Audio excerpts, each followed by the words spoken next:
Why are rentals so hard on Hilton Head and in Bluffton?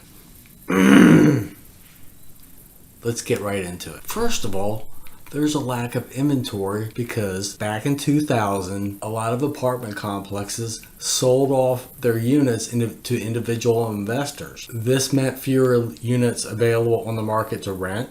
There wasn't one particular place or a few places that you could go to find properties to rent. And more recently, in Bluffton, there are some Section 8 properties now are actually luxury apartments. So there are just fewer options for people, especially people that don't have much money. And as we know, listening to the news, and it's the same here, that prices are skyrocketing. 15% is not unusual. And I can tell you plenty of stories. I know one of my clients actually wanted to go month to month, and they wanted to double their lease. It's been crazy. Now, what's caused the price increase? I think it's similar here to what we've heard about in other parts of the country, and that's that these publicly traded companies are buying up properties.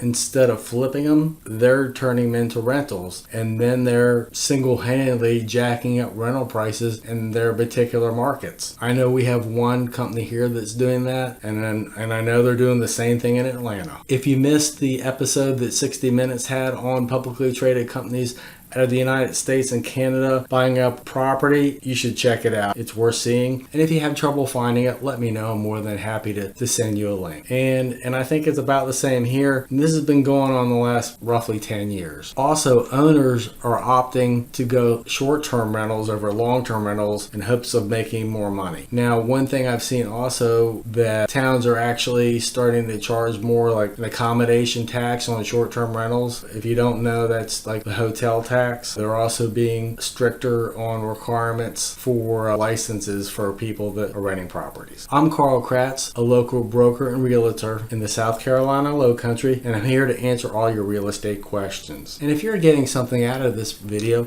I'd really appreciate a thumbs up.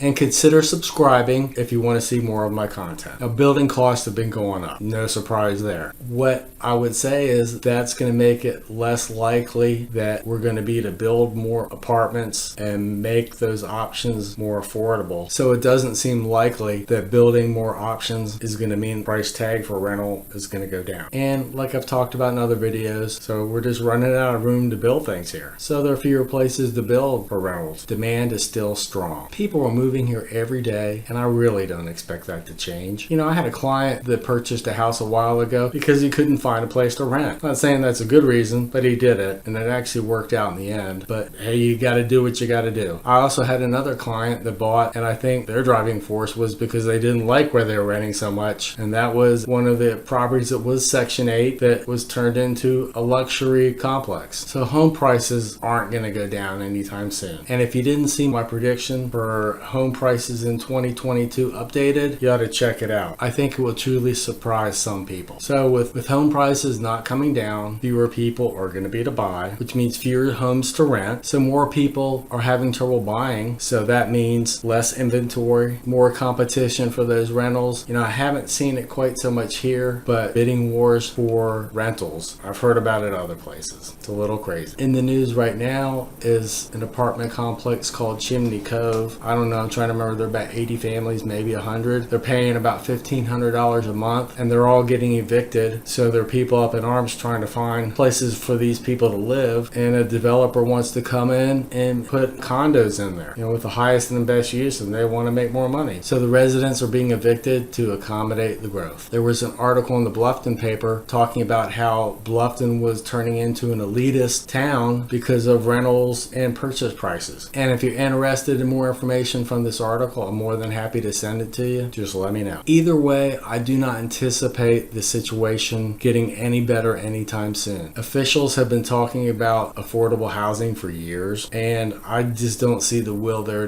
to get it done. We're talking about all sorts of affordable housing, not just subsidized housing, but I remember seeing a news report and they were saying affordable housing, and they were talking, I think around 300,000, I don't think less than 250. And I'm thinking, well, that's a good bit of money for a lot of people. But in any case, I just don't see, there's just too much money on the table, and I think the towns are just having trouble working everything out. It's not unusual for a worker to commute 2 hours each way to a job on Hilton Head. Basically, they're spending half a normal day getting to their job before they even start their job. I hope you find this video helpful. This is a caveat I should probably always give. My wife would like me to apologize for something that I've said. Not sure what it is, but it's kind of the way it is around my house.